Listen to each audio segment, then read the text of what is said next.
Nobody in the town of Cedar Hollow ever forgot the last weekend of summer, 2009. Even now, longtime residents can tell you exactly where they were standing when the first rumor reached them. It didn't arrive as a headline or a siren. It arrived quietly, the way bad news often does.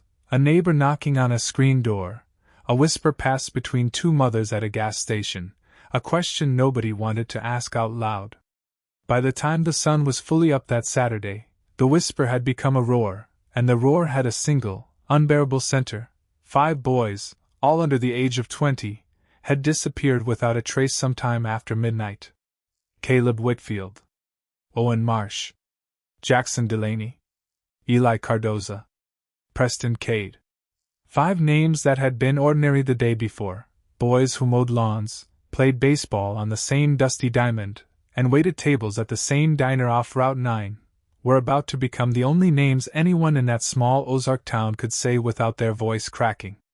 They had grown up practically stacked on top of one another, in houses separated by nothing more than a shared fence line or a short bike ride down a gravel road that ran along the edge of Larkspur Reservoir. If you'd asked anyone in Cedar Hollow to describe them, you'd have gotten 5 slightly different answers stitched from the same cloth. Good kids, maybe a little wild in the way small-town boys always are, the kind who'd rather spend a Friday night skipping rocks at the water's edge than doing much of anything else. That final Friday, the reservoir had drawn its usual end-of-summer crowd. A bonfire, a cooler nobody was supposed to have, music drifting off somebody's truck speakers. Nearly 40 people cycled through over the course of the night, some staying an hour, some staying until sunrise never came for them the way they expected. Photographs later recovered from phones and cameras showed nothing out of the ordinary. Laughing faces lit orange by firelight, arms slung over shoulders, the particular kind of joy that belongs only to teenagers who think summer will never actually end. The 5 boys drifted in and out of the larger group all evening, the way friends do at a party that has no real schedule. Witnesses agreed they were seen together, loosely, around 10 o'clock, sitting near the fire, trading insults, doing what young men do when they've got nowhere else to be. A few people remembered seeing them again closer to midnight, though by then the group's edges had started to blur, clusters forming and reforming as the night wore on. Nothing about their behavior struck anyone as unusual. No arguments. No tension. Nothing that, in hindsight, anyone could point to and say, that's when it started going wrong. The last confirmed sighting at the bonfire came sometime after 1 in the morning. A handful of stragglers remembered the 5 boys peeling off from the group, heading down the dirt path that connected the reservoir to the Tulane County road beyond it, the same path generations of Cedar Hollow teenagers had walked home on without incident. Some witnesses swore all 5 left together, shoulder to shoulder. Others were less certain, insisting the group had splintered before they vanished from the firelight, some walking ahead, some lagging behind. Investigators would spend years untangling those conflicting memories, and never fully succeed.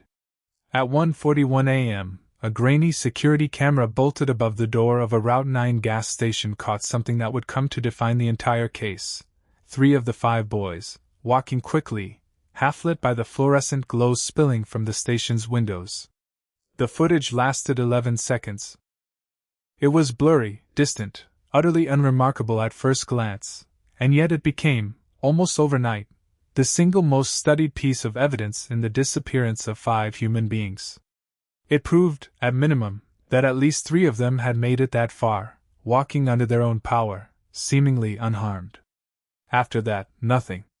No other camera in town picked them up.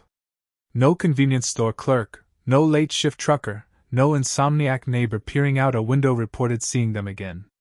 Their phones, all 5 of which had been active and pinging off local towers earlier that night, simply stopped. No calls. No texts. No desperate voicemail left for a girlfriend or a mother. Silence, total and immediate, as if someone had reached out and switched them off. Saturday morning arrived the way it always does in a small town, slow, sun-drenched, deceptively ordinary. Parents assumed their sons were sleeping off a long night, the way teenagers do after a bonfire that ran too late. By 10 o'clock, that assumption had curdled into unease. By noon, unease had become panic. Phones rang and rang without answer. Friends were called. Trucks were checked in driveways. The old fishing camp down by the water was searched on a hunch. Nothing turned up anywhere. By early afternoon, 5 separate families had arrived independently at the same terrifying question, and once they started comparing notes, the truth became impossible to avoid. This wasn't one missing teenager sleeping off a hangover somewhere. This was 5 boys, from 5 different households, all gone at once, all silent at once, all unreachable in exactly the same way. Formal missing person reports were filed before 3 o'clock that afternoon. The local sheriff's department, small as it was, recognized immediately that this was no ordinary case. One missing teenager might have 100 mundane explanations. 5 vanishing on the same night from the same gathering had almost none. Investigators moved fast. They built a guest list for the bonfire, eventually landing somewhere north of 35 names, and began working through it, one conversation at a time. They pulled cell records. They mapped the last known locations of every phone. They talked to parents, siblings, coworkers, anyone who might know whether Caleb, Owen, Jackson, Eli, or Preston had given any hint, however small, that they were planning to leave. They hadn't. That was the maddening part. None of the 5 had packed a bag. None had withdrawn cash or emptied a bank account. None had said goodbye to a girlfriend, quit a job, or hinted at wanting to disappear. Their bedrooms looked exactly as they had the morning before, beds unmade, clothes for the next day laid out, nothing suggesting anyone inside those rooms had known they wouldn't be coming home. The investigation quickly became the largest search effort Larkspur County had mounted in living memory. State police joined the local department within 48 hours. Volunteers organized themselves into search lines that stretched across the woods surrounding the reservoir. Every family member interviewed gave roughly the same account: normal night, normal plans, nothing that explained why 5 young men would simply cease to exist somewhere between a bonfire and a gas station parking lot. One detail helped rule out at least one theory early on. Owen Marsh's truck was found exactly where he'd parked it near the reservoir, untouched, keys nowhere to be found but the vehicle itself pristine, no signs of a struggle, no signs it had been used at all after he arrived. Whatever had happened to the 5 boys, they hadn't simply driven off together into the night. Something else had taken them, or something else had happened to them, somewhere along that dark stretch of path between the fire and the 11 seconds of grainy footage that proved, at least briefly, they'd still been walking. And so the case turned its full attention toward the one piece of geography that connected every fragment of evidence investigators had: the gap of time and space between the bonfire and that gas station camera. Somewhere in those unaccounted for minutes, 5 lives had changed forever, and nobody, not a single soul in Cedar Hollow, could say exactly how. If the first 24 hours felt like chaos, the days that followed felt like drowning. By Sunday afternoon, the search for Caleb, Owen, Jackson, Eli, and Preston had swollen into something resembling a small army: state troopers, sheriff's deputies, K-9 units, volunteer fire departments from 3 neighboring counties, and ordinary townspeople who simply couldn't stand the thought of sitting still while 5 of their own were missing. The reservoir itself became the obvious focal point. Every witness account funneled toward the same conclusion: the boys had last been seen walking toward the water, toward the path that hugged its shoreline before connecting to the county road. If something had happened to them, most investigators believed it had happened somewhere along that stretch of shoreline, in the dark, out of view of any camera or curious neighbor. Search teams divided Larkspur Reservoir into a grid and began working it methodically, focusing first on 2 spots that made sense given the terrain: a small private marina on the reservoir's north end, and a public boat launch about a quarter-mile south, the kind of place local teenagers had used for decades to sneak out onto the water after dark. The marina produced the investigation's first genuine anomaly. A pontoon boat belonging to a longtime lake resident was missing from its slip. According to the owner, he hadn't taken it out in weeks. According to the marina's own sign-out log, nobody had logged a departure. And yet the boat simply wasn't there. For a day or so, investigators entertained the boring explanation: a clerical mistake, a forgetful dock hand, a family member who'd borrowed it without asking. That theory collapsed fast. The owner was certain. His family was certain. Nobody on staff remembered moving it. The boat had vanished sometime during the same window the 5 boys had. Then came a second, stranger discovery at the public launch. A small aluminum John boat, normally chained near the shoreline for anyone in town to use, was also gone. Again, no permission given. Again, no explanation offered. 2 boats, from 2 different locations around the same lake, both missing during the exact hours 5 young men had disappeared from public view. Investigators are trained to distrust coincidence, and this one strained credulity passed its breaking point. Physical evidence at the public launch deepened the mystery rather than resolving it. Investigators documented drag marks pressed into the mud near the water's edge, long, parallel grooves consistent with something heavy being pulled toward the shoreline. Nearby, partial shoe impressions suggested more than one person had been moving through the area that night. None of it could be directly tied to the 5 missing boys. But the timing lined up too neatly to dismiss. Meanwhile, residents living along the reservoir's edge began coming forward with fragments of memory from that night.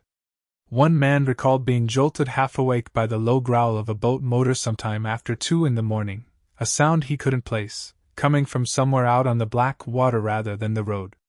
A woman a half-mile down remembered hearing what she described as a raised voice, brief and indistinct, carried oddly across the still lake air. A teenage girl walking her dog near the shoreline the following evening mentioned, almost as an afterthought, that she'd seen a small light bobbing far out on the water around 2 a.m., there for a few seconds, then gone. Individually, none of these fragments meant much. Stitched together, they painted a picture. Something had been happening on that reservoir in the dead hours of the night, right around the time 5 young men vanished from the last camera that would ever record them. By the following week, investigators had narrowed their working theories down to 3, and none of them fit cleanly. The first was accident. 2 boats missing, witness reports of engine noise and voices on the water, a lake large enough to swallow almost anything. It wasn't hard to imagine 5 reckless teenagers taking a boat out on a dare and something going catastrophically wrong. But the physical evidence refused to cooperate. Sonar teams spent days combing the reservoir's deeper channels, chasing every blip and shadow the equipment produced. Time after time, the promising signals turned out to be sunken debris, old dock pilings, or nothing at all. Neither missing boat was ever located. No clothing, no belongings, nothing that could place the boys anywhere near the water surface from the depths. The second theory, one investigators approached with visible reluctance, involved another party. The missing boats suggested premeditation, not the impulsive decision of 5 drunk teenagers. The witness reports suggested continued activity on the lake well after the boys vanished from camera range, activity that didn't fit the profile of 5 young men simply taking a joyride. And yet there was no evidence of violence, no signs of struggle at either boat's mooring, no witness who claimed to have seen the boys with anyone unfamiliar that night. The theory remained plausible and maddeningly unprovable. The third theory, that the boys had left willingly, on purpose, choosing to walk away from their lives, wilted almost as soon as it was raised. 5 sets of vehicles sitting untouched. 5 bedrooms undisturbed. 5 families, all reporting the exact same abrupt silence starting the exact same night. It strained belief that 5 separate young men, with 5 separate reasons to stay, would independently choose the same moment to vanish, coordinate nothing, and never once reach out to a parent, sibling, or friend in the years that followed. As September gave way to October, search efforts pushed further into the wooded hills surrounding the reservoir. Cadaver dogs worked trails that hadn't seen foot traffic in years. Volunteers combed abandoned hunting cabins and forgotten fire roads. Each evening ended the same discouraging way: no trace of Caleb. No trace of Owen. No trace of Jackson. No trace of Eli. No trace of Preston.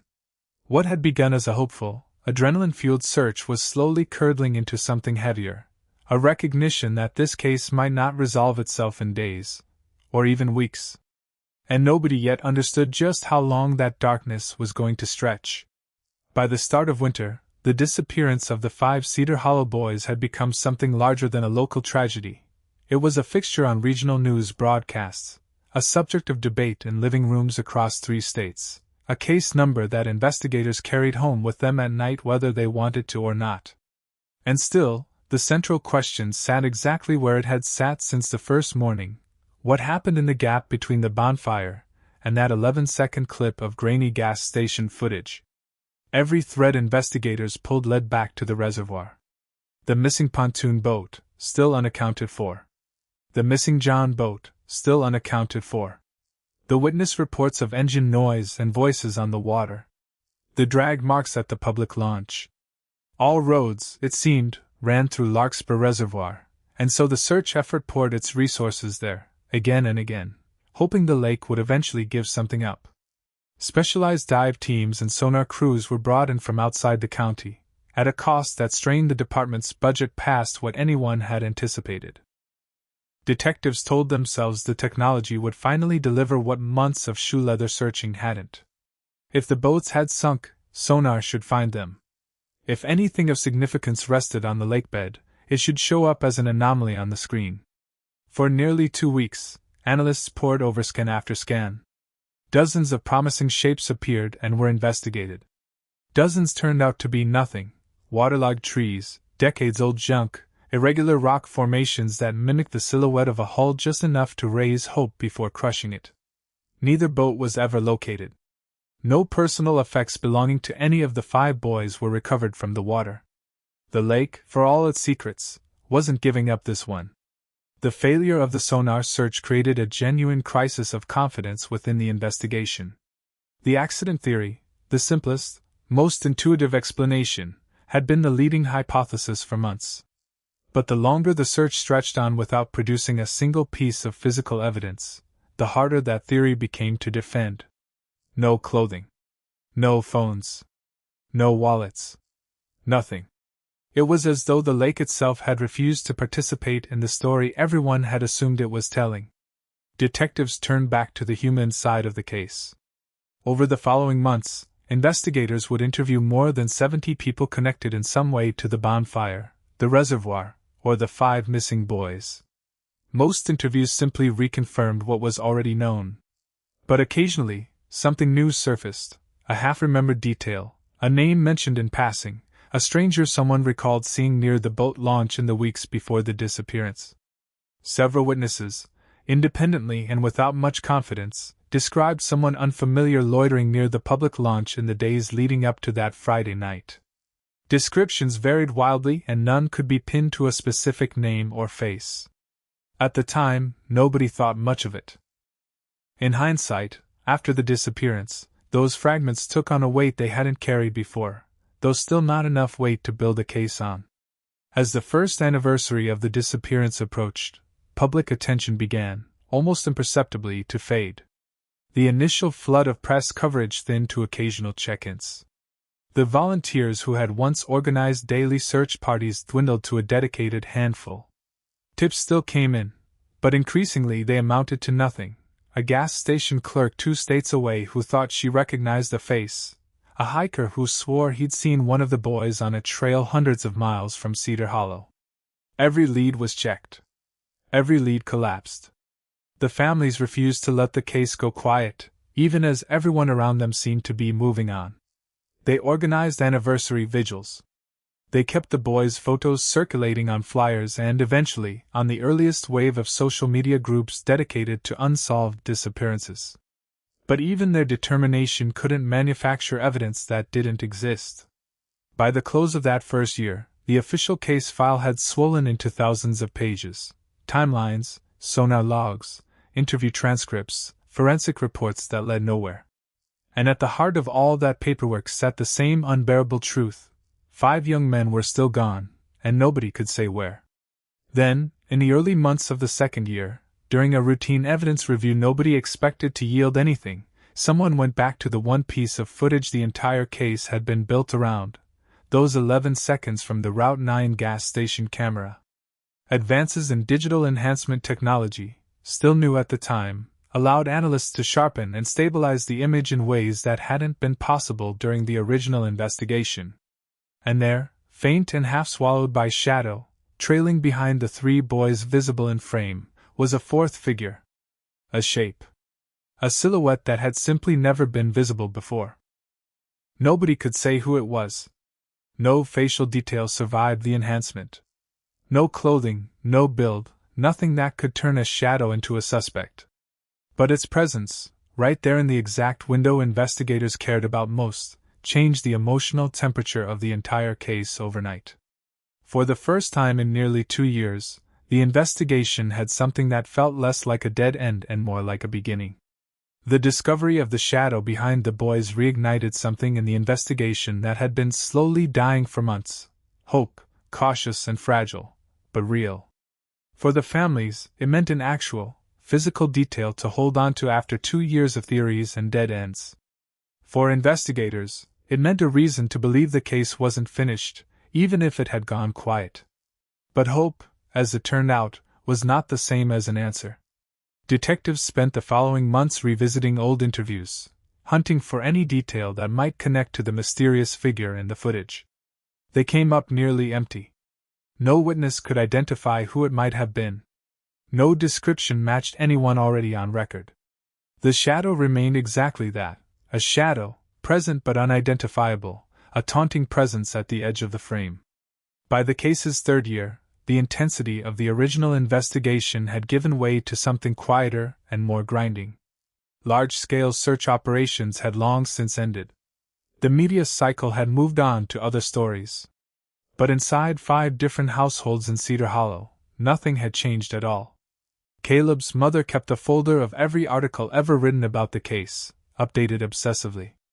Owen's father drove out to the reservoir every single Sunday, rain or shine, and simply sat there for an hour. Jackson's sister started a website devoted entirely to organizing tips and keeping the case's memory alive online. Eli's parents petitioned state agencies relentlessly for updates. Preston's grandmother, well into her 80s, still kept his baseball glove on the porch, exactly where he'd left it. Each family carried the weight differently. All of them carried it the same amount.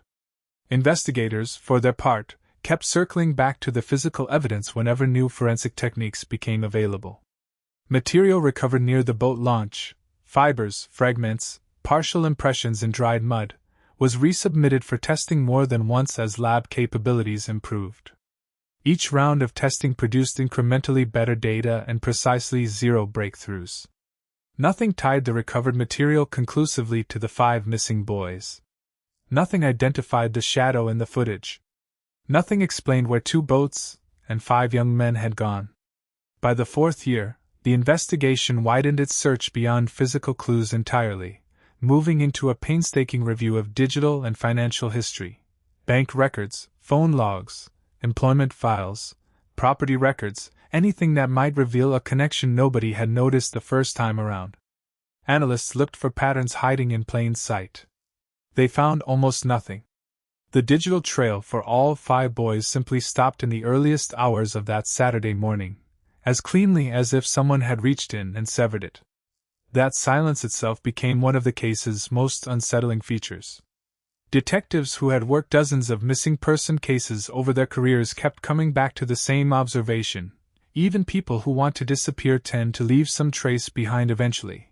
A bank withdrawal in an unfamiliar city, a message to an old friend, a utility bill under a new name. 5 separate people, with 5 separate personalities and 5 separate lives, had left nothing. Not one thread. The uniformity of that silence felt less like coincidence and more like design. Years 5 and 6 brought periodic reviews but no real momentum. Investigators occasionally revisited the reservoir evidence, still convinced the 2 missing boats meant something, still unable to prove exactly what. Sonar data from the original search got reprocessed using newer software as technology improved. A handful of new anomalies emerged. None panned out into anything resembling proof. Public interest, as it does in almost every long-running case, thinned further with each passing year. Witness memories softened at the edges. Physical evidence, stored for years in evidence lockers, began the slow chemical decay all evidence eventually suffers. And yet the case never fully died, propped up almost entirely by the persistence of 5 families who refused to let Cedar Hollow forget. By year 7, the file had grown enormous, a sprawling archive of interviews, forensic reports, sonar logs, and years of dead-end tips.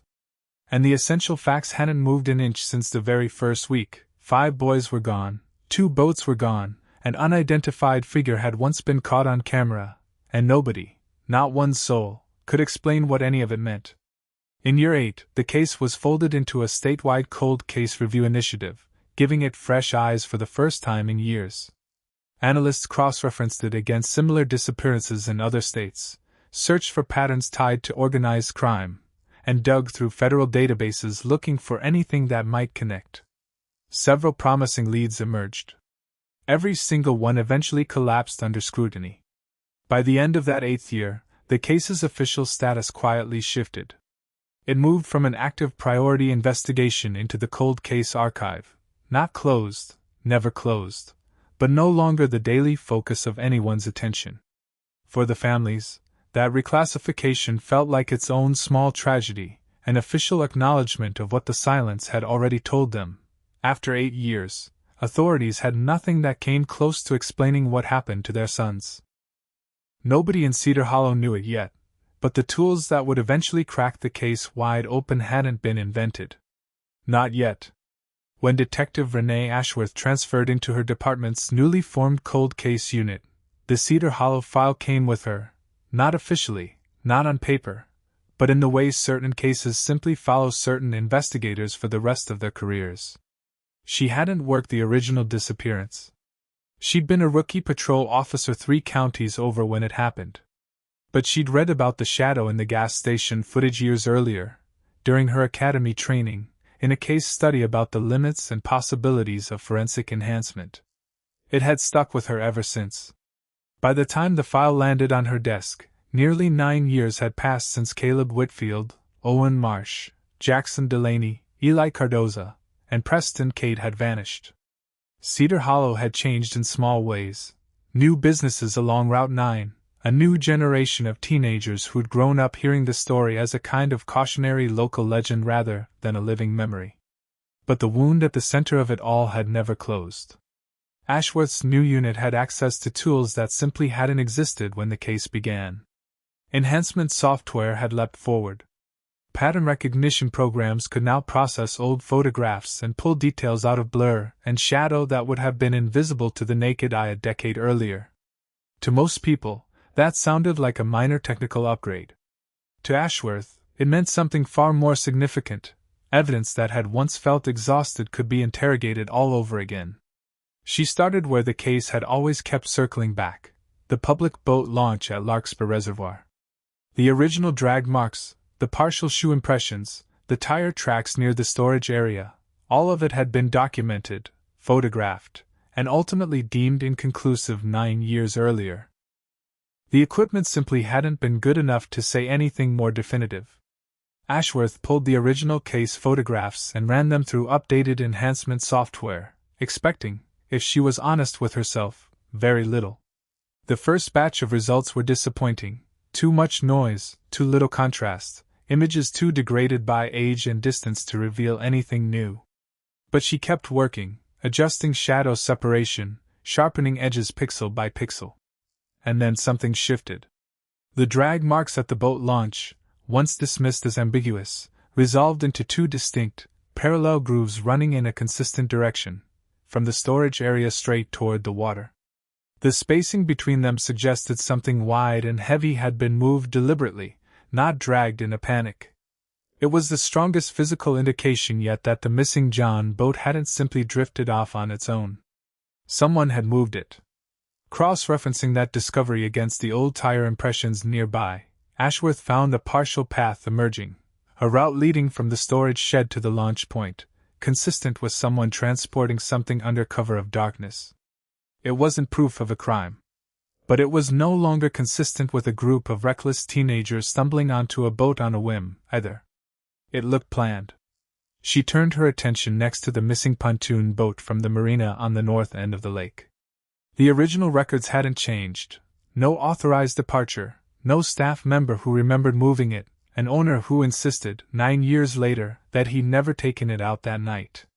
2 boats, from 2 separate locations, vanishing during the exact same hours as 5 young men.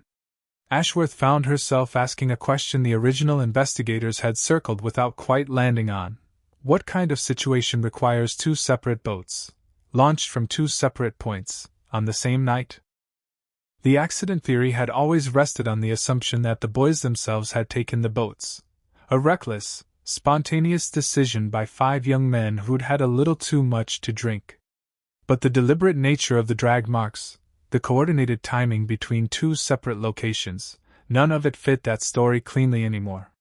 It suggested someone with intimate knowledge of the reservoir, someone who knew exactly where the boats were kept, how to move them quietly, and how to avoid detection in the process. Ashworth was careful not to write any of this down as conclusion. Cold case work punishes certainty that outruns the evidence. She wrote it, instead, as a question mark, a thread worth pulling, not a case worth closing. By the following year, she had rebuilt the case's evidence map from scratch, layering the newly enhanced photographs over the original witness statements and the gas station footage that had started it all. The reservoir remained the geographic center of everything. The 2 boats remained central. And the shadow behind the 3 boys in that footage, once a haunting detail nobody could explain, was, in Ashworth's revised timeline, positioned close enough to the group to suggest something more than coincidence. Someone had been following them. Over the next 2 years, Ashworth and a small team worked through a list of anyone with a plausible connection to the reservoir. Property owners, seasonal maintenance workers, contractors who'd done odd jobs around the marina and boat launch in the years before the disappearance. Most names led nowhere. But one kept resurfacing in ways that were hard to dismiss. Vernon Alcott. A quiet, reclusive handyman who'd done occasional repair work around the reservoir's docks and boathouses in the years leading up to 2009. He'd been mentioned once, briefly, in an early interview nearly a decade earlier, a name noted and then filed away, never treated as significant because nothing tied him directly to the boys. He lived well outside town, on a stretch of private land that had never been part of the original search grid. He knew the marina's layout intimately. He had access to areas most search teams had never thought to check. None of it proved guilt. But for the first time in the case's long, frustrating history, there was a name that connected naturally to every location that had always mattered. By the case's 12th year, Ashworth's team had reached a familiar, frustrating plateau, enough circumstantial material to justify real suspicion, not nearly enough to justify a warrant. What the case needed, more than anything, was a single new piece of testimony. A person willing to say something out loud that had never made it into the official record. For 13 years, 5 families had been told to wait. Many had, quietly, privately, begun to fear that wait would never end. And then, in the spring of the case's 13th year, someone finally called. The call that reached Detective Ashworth's office didn't sound, at first, like the kind of tip that breaks a 13-year-old case. The man on the other end of the line, Harlan Boyd, was a 51-year-old welder who'd lived near Larkspur Reservoir for most of his adult life. His name had never once appeared in the original investigation. He'd had no connection to the boys, hadn't been at the bonfire, hadn't known any of the 5 personally beyond recognizing their faces the way everyone in a small town recognizes everyone else's kids. Harlan explained, haltingly, that he'd carried something for 13 years, not certainty, but a memory heavy enough that he'd never fully been able to set it down. On the early morning the boys disappeared, he'd been driving home along a back access road that skirted the reservoir's less traveled side, returning from a late shift. He remembered passing a stretch near the water where he'd seen movement, figures he recognized loosely from around town. One of them, he said, was Vernon Alcott.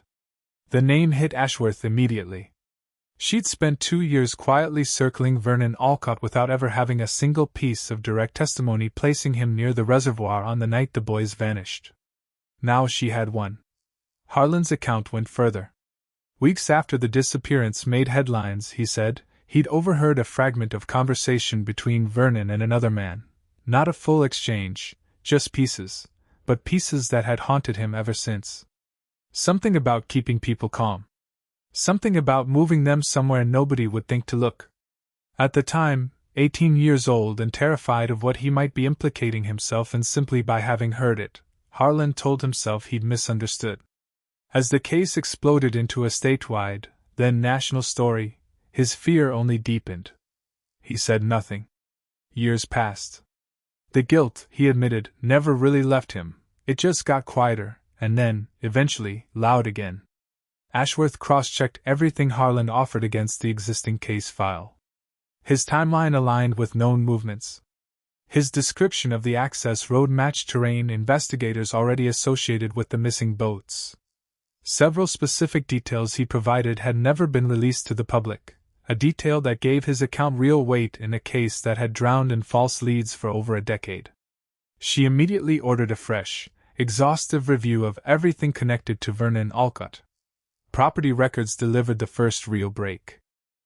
Alcott had, for years, done occasional maintenance work on a large rural property held under an obscure family trust, land that sat outside the original search perimeter almost entirely, because investigators in 2009 had concentrated their efforts around the reservoir and the surrounding woods, never imagining the trail might lead somewhere else entirely. At first glance, the property looked unremarkable. But utility records told a different story. Electricity usage had remained steady and consistent for over a decade, even during long stretches when the property was supposedly sitting empty. Water consumption followed the same suspicious pattern. Somebody, or several somebodies, had been living there continuously, not visiting occasionally, not using it seasonally, but occupying it, year after year, without anyone noticing. Modern satellite imaging tools, unavailable when the case began, allowed analysts to compare aerial photographs of the property across more than a decade. The comparisons revealed small but telling changes: an expanded storage structure, a modified outbuilding, and access roads subtly rerouted without any matching permit on file. None of it proved a crime on its own. Together, it justified everything that came next. Ashworth brought in federal support. For the first time since the case began, FBI resources, forensic accountants, and property crime specialists joined local investigators in a single coordinated effort. Financial records connected to Vernon Alcott revealed years of cash transactions that had drawn no attention at the time but viewed as a pattern, suggested income from sources that had never been declared, activity that predated the disappearance and continued long after. Interviews with people who'd known Alcott over the years produced fragments rather than confessions. Most claimed ignorance. A few admitted carefully that Alcott had used isolated properties for purposes he never explained, and that certain buildings were simply off-limits to visitors, no questions asked. One recalled strange, late-night deliveries. None of it, on its own, explained where 5 young men had gone. Together, it was enough to secure search warrants. Investigators spent weeks preparing before executing anything, mapping every structure on the property, documenting access points, planning for every contingency. Nobody knew, walking into that operation, exactly what they would find. Some feared they were finally about to uncover proof of a decade-old tragedy. Others allowed themselves, quietly, to wonder about a possibility almost too fragile to say out loud: what if the boys hadn't died that night at all? What if, somehow, after everything, they were still alive? The warrants were executed in the summer of the case's 13th year. For the first time since 2009, investigators weren't studying old photographs or reviewing decade-old witness statements. They were standing inside the buildings connected directly to their prime suspect, searching room by room for the truth that had eluded an entire county for over a decade. The first day alone produced enough to deepen every suspicion the team carried. Utility and maintenance records confirmed what the analysts had already suspected. Portions of the property had been continuously occupied for years, long after Vernon Alcott claimed the buildings sat empty. Supply purchases and delivery records matched that same pattern of ongoing, quiet habitation. Deeper searches turned up something even more disturbing: documents connected to false identities, expired identification cards belonging to no one investigators could immediately place, and handwritten schedules that implied a level of organization far beyond what a single reclusive handyman would need for himself. Something had been happening on that property for years. The only remaining question was who, exactly, it had been happening to. The investigation expanded rapidly from there, sweeping in 2 additional properties connected to associates of Vernon Alcott, names that surfaced only after the initial search began generating cooperation from people who'd previously stayed silent. Faced with mounting physical evidence, several of those associates began talking in ways they never had before. One statement, delivered by a longtime associate of Alcott's under the pressure of an expanding federal case, finally cracked the story open. According to this witness, the disappearance had never been an accident, and it had never involved any of the wilder theories investigators had chased over the years. Instead, the 5 boys had unknowingly stumbled into the middle of something they weren't supposed to see that night near the reservoir, a criminal operation Alcott and his associates had been desperate to protect. Panic, not premeditation, had driven the initial decision.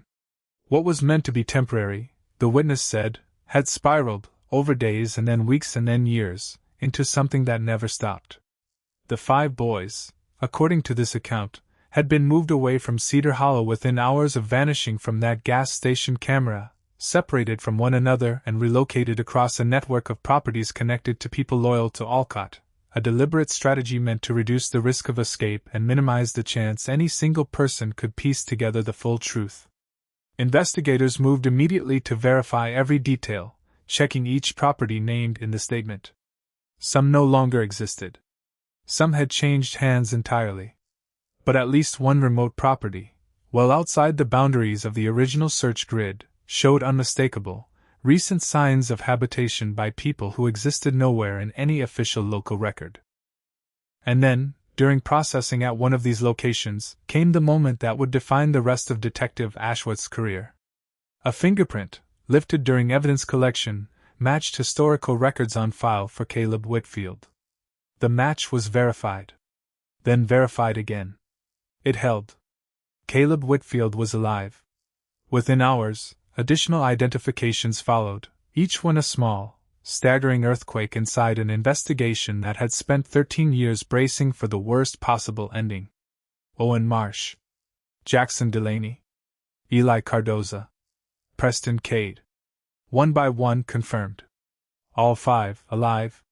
What had begun as a search for bodies, quietly, painfully, over 13 long years, transformed overnight into something almost nobody had allowed themselves to hope for, a recovery. Medical teams, trauma counselors, and federal victim specialists were brought in immediately, working carefully and privately as investigators began the delicate process of confirming identities and preparing the families for news that 13 years of silence had made almost impossible to imagine hearing. Each family was contacted individually, quietly, before any public announcement went out. 13 years of birthdays missed. 13 years of holidays with an empty chair at the table. 13 years of hoping against evidence that seemed to grow flimsier with each passing year. And now, all at once, an answer nobody had dared to expect: their sons were alive. The public learned the truth that fall.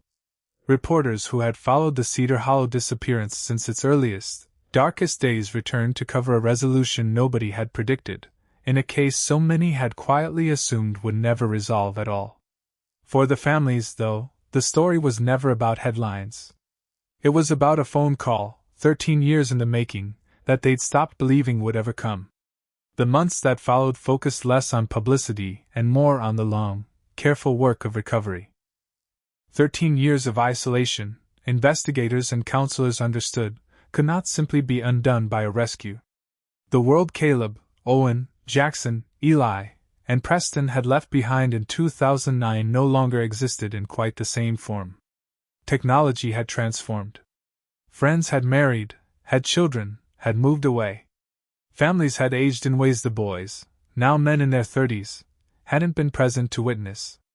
Prosecutors spent that fall and winter building their case against Vernon Alcott and several cooperating associates, this time with something the original 2009 investigation had never possessed: overwhelming, corroborated evidence. Property records. Utility patterns.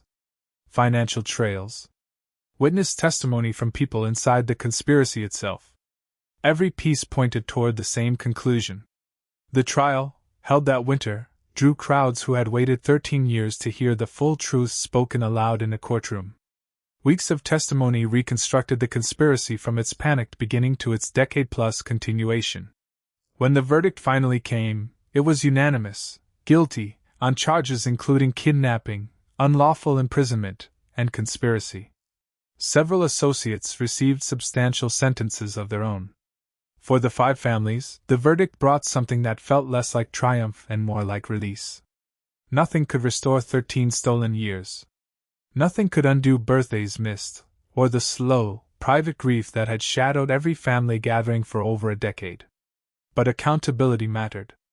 The truth, finally spoken plainly, mattered. And after 13 years, both had finally arrived. In the years that followed, each of the 5 men found his own way forward. Caleb returned to finish an education that had been interrupted at 19. Owen built a career in a trade he'd only begun learning before everything stopped. Jackson became involved in advocacy work supporting other families of the long-term missing. Eli found purpose in community outreach. Preston, quieter than the others, spoke occasionally to law enforcement trainees about what it means for an investigation to refuse to give up, even when every visible sign suggests it should.